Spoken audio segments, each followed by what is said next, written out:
So let's move into the questions regarding your purpose, which I believe we touched on in the opening message, but we'll go a little bit more into that and then what's keeping you from it and how can you step into it.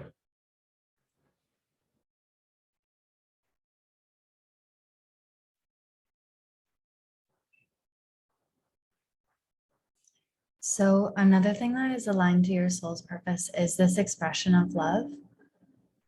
What I'm really seeing is this vision of you just going about your daily life and not experiencing something like big and beautiful, but something very small and simple and just having so much love within it. So something like seeing a flower on the side of the road as you're going on a walk, something like that, seeing that and finding so much love in it. Like I'm just seeing so much love pour out of your heart.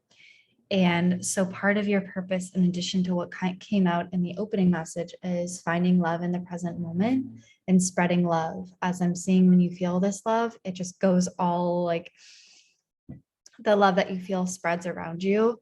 And so you have the ability to access love within the present moment and share it. But what's really stopping you from experiencing and spreading that love and having those moments are a couple of things. So first of all, not necessarily being in alignment with that purpose. So not being in environments that you can find things that you love that are beautiful, that light you up. The second thing that's like preventing you from fully embodying this like highest expression of your purpose is a lack of love for yourself and a lack of trust, but especially this level of lack of trust is causing like a misalignment within your life that's holding you back from loving. There's just like this off kilter, off balanced energy.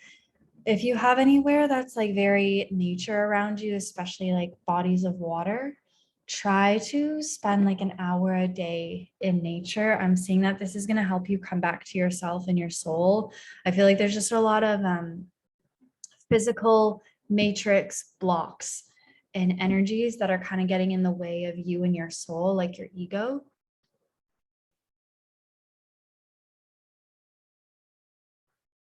There's also this level of like not believing that you can take this step. So what I'm seeing is like this next level of your life in a staircase, but then I'm seeing you being like, you're trying to take the step, but you're like, I can't do it. Like, I can't do it. And so there may be a belief that you're not capable of moving into this highest timeline, or that you don't deserve it, or that you're not worthy of it. So doing shadow work around worthiness, deservability, and especially capability, because I'm seeing like you're trying so hard to put this foot down in front of you and you just can't.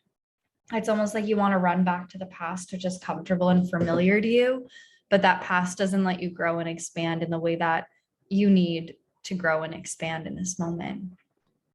And it's taking time to actually heal the unworthiness and undeservability instead of rushing through it, thinking that you need to rush through it in order to expand, in order to live this way. And just really honoring yourself, honoring the timeline jump that you are going through, and knowing that this energy of sadness and discontentment and non-fulfillment is actually what's triggering you to live a life that's in alignment with your soul's purpose. And you need to make that step. The first thing to do is to actually evaluate and get really honest and vulnerable with yourself. Why can't you take that next step? Taking a journal prompt such as, what is blocking me from taking a step in alignment with my soul's purpose? Another question to ask yourself is going to be, why do I feel unworthy of the next level of my life? Or taking specific things that you really want in your life and asking yourself, why do I feel unworthy of these things? The next thing you're going to do is you're going to want to evaluate your level of allowance. So how much are you allowing in your life? How can you open up to more and reflect on your childhood? Did you receive a lot of things like gifts or love or affection or attention as a child? Because it's like there's almost a block that you have to receiving. So really learning about receptivity in the nervous system are going to be things that you can do to help you take those next steps. And there's a lot of like inner child healing that wants to present itself as well. And I'm also just getting this vision of you dancing. And so learning things like embodiment practices for releasing stored trauma and really getting back into the body and feeling within yourself is going to be very, very significant and helpful to your journey in stepping on this highest timeline.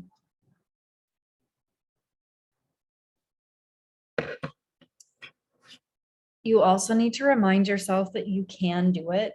Like being your own cheerleader, your own person to encourage yourself is going to be really, really, really significant and helpful.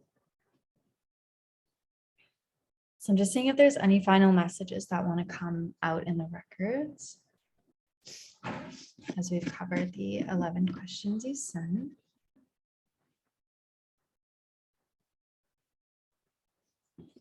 Okay. I'm getting the check mark as in everything is complete. There's no other messages that want to come through the records. Thank you so much for trusting me to read your Akashic records. I really do hope that there was a lot of value within this reading for you that you're able to take and integrate into your real life. I am sending you so much love, and I look forward to hearing from you and hear what resonated from the reading and what was helpful, etc. Sending you so much love.